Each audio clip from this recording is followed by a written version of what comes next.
If you're not incorporating these foods into your diet isn't going to go well. What is up, everybody? Coach Juma here, and today we're going to be talking about the most important fat loss foods that you need to be including in your diet. Now, these foods aren't necessarily fat loss accelerators in any way. They don't rip the fat off your body, but they do make the entire dieting process easier. We do know that to lose weight, you need to be in a calorie deficit, as you saw in previous YouTube videos. And while that's the only necessity you need in a calorie deficit, there are ways to make the calorie deficit and sticking to it so much easier. Now, here's the reason why this is so helpful. Your body doesn't actually want to lose the weight. It doesn't give a fuck if you want to lose the weight, to be honest. It just wants to survive, and it's doing everything it can to help you survive. So when it sees that you're not eating as much food, it's going to be a lot more resistant to let go of the weight, because these are its energy stores. This is what it looks to for emergency energy in extreme situations. Again, to keep you surviving, to help you live longer. That's your body's main function. So what it does to communicate with you, to let you know that, hey, we need more food, is by increasing your cravings, increasing your hunger, and lowering your energy so you don't move as much, which are incredibly common symptoms of dieting. Obviously, if you have all of these, it makes sticking to the diet that much harder. But with using the foods that we're going to be talking about today, you're going to be reducing your appetite, eliminating your cravings, and improving your energy, all while staying at a low calorie marker that is going to help you lose weight. I'm going to get into what these foods are in a little bit, but first, if you are interested in making these foods for yourself, I do have a free cookbook, the Stupid Simple Cookbook, Healthy Eating Made Easy, that you can access in the description. In it is over 27 recipes that take less than 10 minutes to make, help boost your metabolism, reduce cravings, and include all of the foods that we are going to be talking about right now.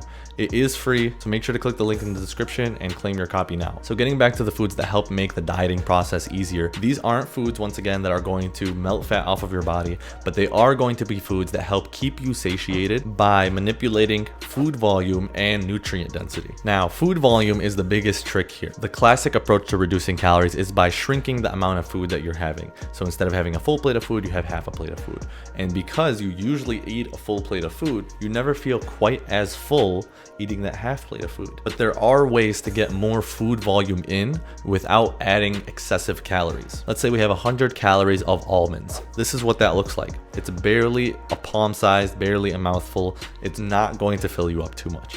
But if we have 100 calories of strawberries, this is what that's going to look like.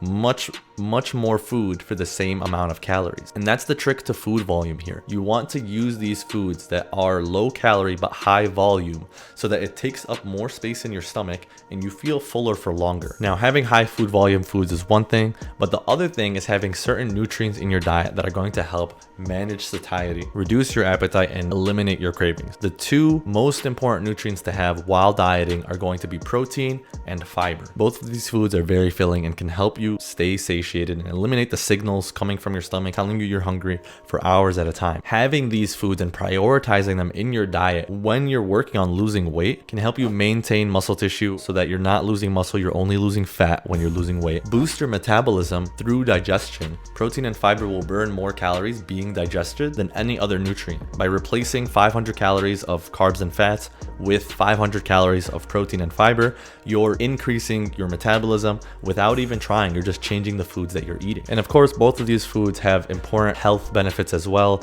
with regulating hormones and improving your digestive system, which you want to make sure aren't holding you back from losing weight. But now we know we want to prioritize high volume foods and high nutrient dense foods. What does that look like when incorporating it into your diet? I like to use the 3 S's as my go-to diet foods. That is going to be scrambles, stir fries, and salads. Scrambles are going to be as they sound. They are just eggs mixed with vegetables. If you make this mostly egg whites, because that's going to be more protein and less fat, you're going to get a good plate full of food that you can spice up or add sauce to any way you want to help keeping it taste good and give you some variety, but also help keep you full and give you the nutrients you need to make weight loss easier. The same thing is going to go with salads and stir fries. There's a lot of different ways that you can dress up a salad, but as long as you focus on including different kinds of veggies and different kinds of fruits that aren't high fat fruits and vegetables like avocado, for instance, you can get a lot of food from a big salad bowl, get good nutrient diversity, and and again, high food volume from the big bowl to help you feel fuller longer. And same thing with the stir fry. Stir fry is just a bunch of vegetables with a bunch of meat.